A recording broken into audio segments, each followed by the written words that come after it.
Então, gente, nós vamos corrigir aí a nossa lista sobre primeira e terceira leis de Newton. Primeira questão. Uma nave espacial se movimenta numa região do espaço onde as forças gravitacionais são desprezíveis. Então, não tem nem a força-peso atuando nela. A nave desloca-se de x para y com uma velocidade constante. Então, não tem força atuando sobre ela, né? Ela tem uma velocidade constante. E por inércia, a tendência é essa nave permanecer indefinidamente com essa velocidade constante, permanecer em MRU, em linha reta. No ponto Y, que é aqui, um motor lateral da nave é acionado e exerce sobre ela uma força constante. O diagrama perpendicular à trajetória inicial. Então, ele vinha com uma velocidade constante para a direita, uma força perpendicular atua, que pode ser para cima ou para baixo. Depois de um certo intervalo de tempo, ele foi para a posição Z. Se ele foi para Z, então essa força perpendicular foi para baixo. E aí ele desenvolveu esse movimento aqui, certo? Depois de um certo tempo, ao ser atingida a posição Z, a hora que chega aqui, o motor é desligado. Então essa força aqui não está atuando diretamente. Mas por inércia, quando você desliga o motor, por inércia ele vai continuar com o mesmo movimento que ele tinha, que é resultante, né, da velocidade constante que ele tinha e dessa força do motor. Então, por inércia, ele continua com esse movimento que ele vinha tendo aqui, devido a essa força e a velocidade constante que ele tinha, certo? É o mesmo caso. Uma pessoa está parada no ônibus e o ônibus está em movimento. Se o ônibus para, por inércia, a tendência é ele permanecer em movimento. Por exemplo, outro exemplo, você está na caminhonete na carroceria de uma caminhonete a 100 km por hora. Se você for tentar pular dessa caminhonete em movimento, por que você se machuca tanto? Porque você sai com essa velocidade da caminhonete horizontal, de 100 km por hora. Então você vai pular dela e vai continuar rolando, porque você vai sair com uma velocidade horizontal.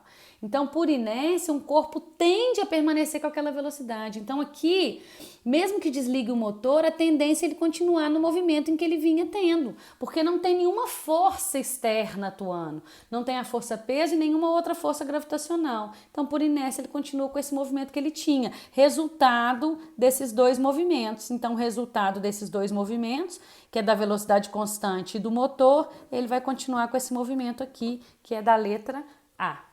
Tá certo? Então, por inércia, ele permanece no estado em que ele se encontrava ao desligar o motor.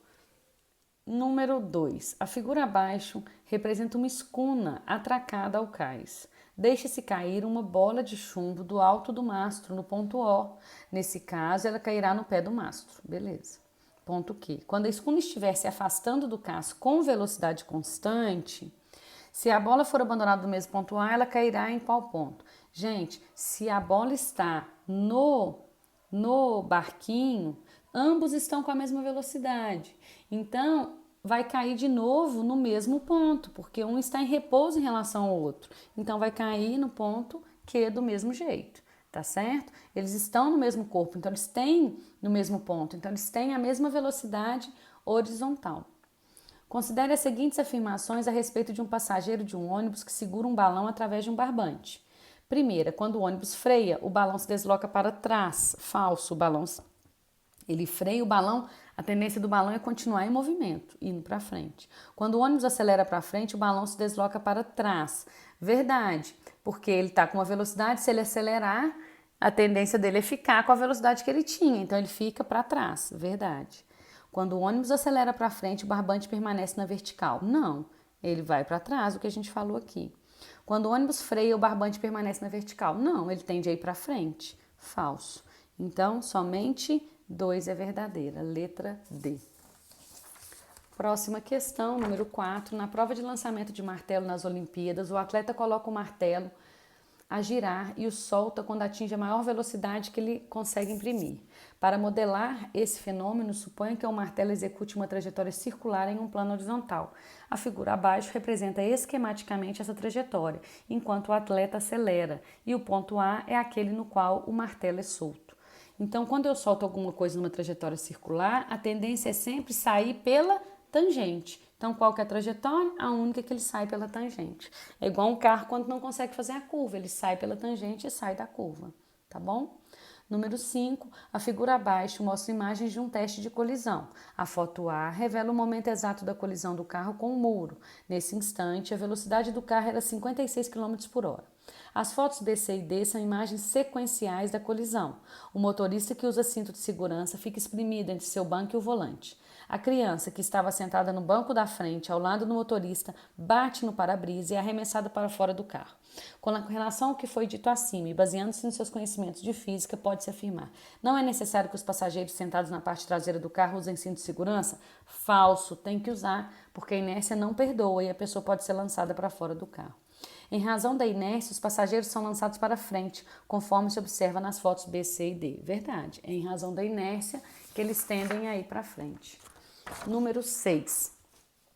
Ao estudar o movimento dos corpos, Galileu considerou que um corpo com velocidade constante permaneceria nessa situação caso não atuasse sobre ele qualquer força, ou se a somatória das forças, a força resultante, fosse igual a zero.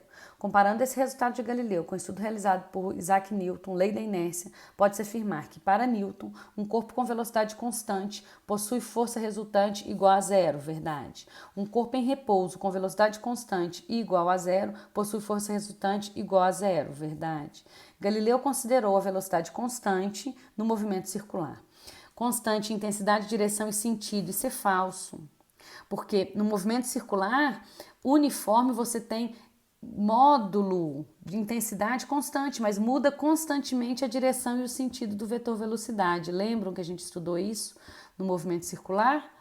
Por isso tem a aceleração centrípeta, que é a responsável por variar direção e sentido de vetor velocidade. Então, apenas 1 e 2 está correta. Número 7, julgar. Um atleta arremessa uma bola para frente, exercendo nela uma força de 100 newtons. Simultaneamente, a bola exerce no atleta uma força oposta de igual intensidade, verdade. 2, necessariamente, a reação da bola sobre o atleta acelera-o para trás. Falso. Não é necessariamente. Então, o que acontece? É aquele exemplo clássico. Se um caminhão carregado bate num carro de passeio, o carro de passeio vai ser deslocado para frente, né, na colisão. E o caminhão não vai ser deslocado. Por que ele não é deslocado se a força que o caminhão faz é igual à força que o carro faz no caminhão? Porque a força não é suficiente para mover o caminhão. É a mesma coisa. A força que a Terra exerce sobre mim, que é a minha força peso, é suficiente para me quebrar toda, para me deslocar se eu pular da janela de um prédio. Né? Ela é suficiente para me tirar do meu estado de repouso, se eu pular da janela. Mas essa mesma força não é necessária para mover a Terra. Por quê? Porque a Terra tem uma massa muito grande e a força não é suficiente para colocá-la em movimento, ok? Nas interações entre os corpos, as forças de ação e reação se equilibram. Falso, elas não podem se equilibrar porque elas não atuam no mesmo corpo. Somente está correta, letra A. Número 8, um guincho que está rebocando um carro está acelerando numa estrada plana e reta. Nessas condições, a intensidade da força que o guincho exerce sobre o carro é igual à intensidade da força que o carro exerce sobre o guincho. Lembrando, par de ação e reação é sempre entre os mesmos dois corpos. Por exemplo, força-peso, a terra faz no corpo, então o corpo reage fazendo na terra.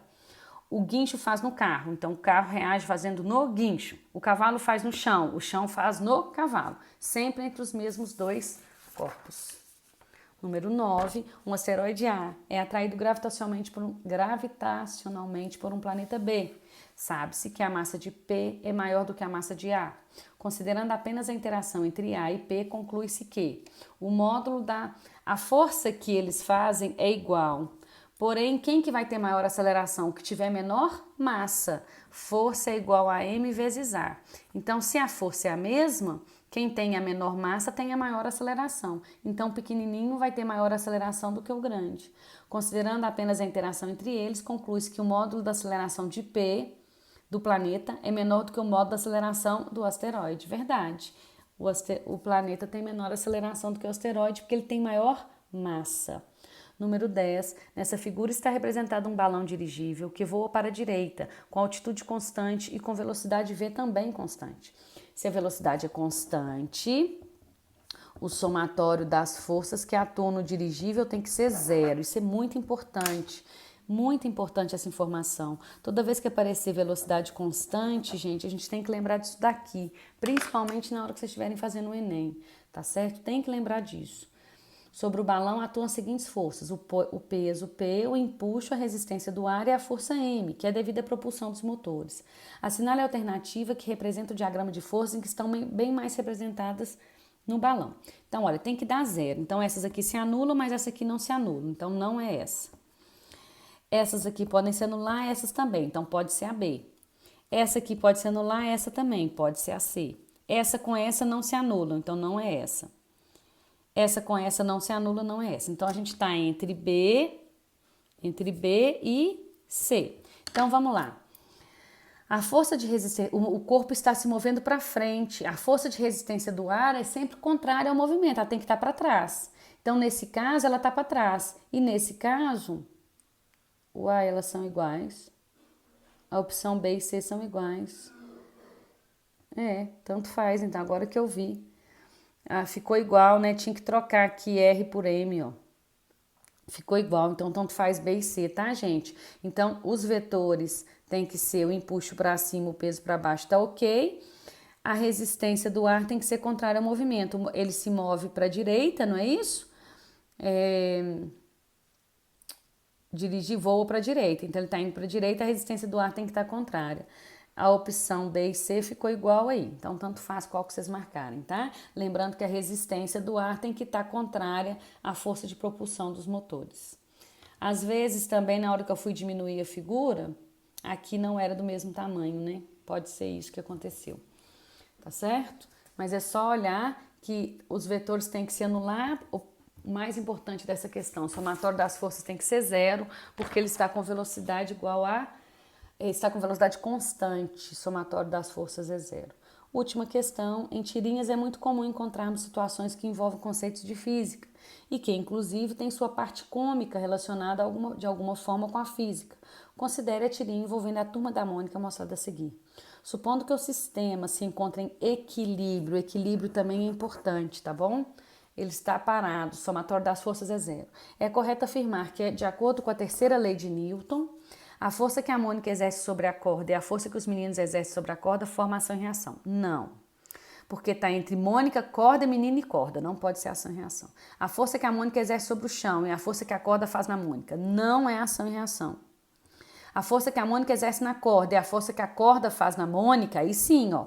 Mônica exerce na corda, corda faz na Mônica. Essa sim é ação e reação. Mônica exerce na corda, menino exerce no chão, nada a ver. Então lembrem-se disso, para ação e reação é sempre entre dois corpos. Terra faz no corpo, corpo faz na terra. Mônica faz na corda, corda faz na Mônica. Mônica faz no chão, chão faz na Mônica, ok? Sempre entre os mesmos pares. Colocou um terceiro corpo, não é ação e reação. Se estiver atuando também no mesmo corpo, como peso normal, atua no mesmo corpo, não pode ser ação e reação.